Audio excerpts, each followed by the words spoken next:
पाकिस्तान के अंदर कमी टैलेंट या स्किल की नहीं है। आपको हर गली, हर चौक, हर मोहल्ले, हर घर के अंदर कोई ना कोई एक टैलेंटेड इंसान जरूर मिलेगा। बल्कि इनफैक्ट जुगाड़ के तो पाकिस्तानी सारे किंग हैं। तो फिर मसला कहाँ है? मसला पाकिस्तान में एथिक्स का है, मसला यहाँ पे मोरल वैल्यूज का है, मसला यहाँ पे कमिटमेंट का है, मसला यहाँ पे प्रोफेशनलिज्म का है।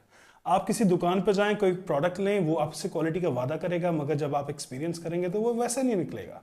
आपसे लोग कमिटमेंट करेंगे कि मैं XYZ डेट पे आपको पेमेंट कर दूंगा, मगर वो कमिटमेंट कभी पूरी नहीं होगी।